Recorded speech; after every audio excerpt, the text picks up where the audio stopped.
Everyone in the family could see the countdown above my sister Stella's head. They all knew she would die on her 16th birthday. So Stella became the most precious person in this household. The delicious snacks were hers. The pretty dresses were hers. Even the bedtime stories from mom and dad, those were hers too. I felt sorry for her, but I also envied all the favoritism she received. Until I finally made it to her 16th birthday. Mom and dad, afraid I would cause trouble, locked me, burning with fever, in the storage room. I pounded on the door in fear. Mom, let me out. I have a fever. My head hurts so much. Mom gritted her teeth. Enough. Your sister only has today left before she dies. Can't you just bear with it? But I feel awful. Gradually, the sounds outside the door disappeared, and my consciousness grew hazy. My body suddenly felt very light. Through the old wooden door, I could see the warm lights in the living room. Mom and dad sat pressed close to Stella on the sofa. Mom's hand gently patted Stella's back while dad kept his head down, his shoulders trembling slightly. Stella wore her only new dress, pale blue with tiny embroidered stars on the hem. Her face looked especially pale under the lamplight, her lips almost bloodless. Mom, Dad, is Ivy really okay? Stella's voice was soft, heavy with congestion. I heard her calling out that her head hurt. Don't worry about her, Mom echoed, reaching out to tenderly touch Stella's cheek and brush the stray hair from her forehead. Exactly. She's not running a fever. She's just faking illness for sympathy. You only have one more day before you— Mom's words caught in her throat. Her eyes reddened. Just focus on your birthday tomorrow. Don't let her ruin your mood.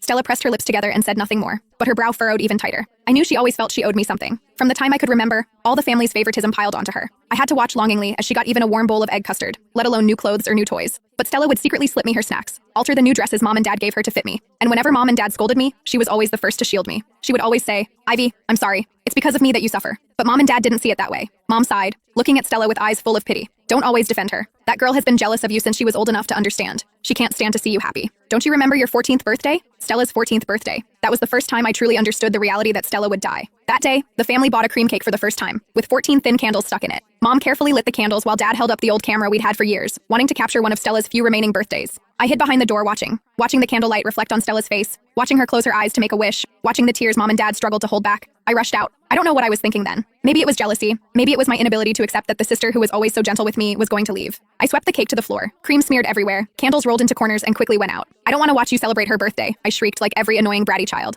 I still remember the look in Mom and Dad's eyes. When Dad's hand came down, I didn't dodge. Once, twice, 3 times. Mom cried but didn't stop him. It was Stella who threw herself over me, using her thin body to shield me. Don't hit Ivy anymore, Dad. Stop hitting her. Her voice trembled, but she held me tightly. It's my fault, all my fault. That night, Stella snuck into my room and pressed half a candy she'd hidden into my hand. She had a red mark on her wrist from where the chair had scratched her while protecting me during the day. Ivy, I'm sorry, she said softly, her fingers gently touching my swollen cheek. I'll be gone soon. And after that, no one will compete with you for things anymore. In the living room, Mom tenderly touched Stella's face, her fingertips softly brushing the stray hair from her forehead. Stella, don't pay attention to her, Mom said, exhaustion in her voice. That child has been jealous of you since she was old enough to understand. You know that. I froze. Yes, I was jealous of Stella. I was jealous that she had all the favoritism, jealous of her new dresses, jealous that when she had a fever, Mom would watch over her all night, jealous that even with only one day left to live, she was still the apple of Mom and Dad's eye. I drifted toward Stella, wanting to grab her hand, wanting to tell her I really did have a fever, that my head really hurt. But my hand passed straight through her body, like passing through a wisp of fog.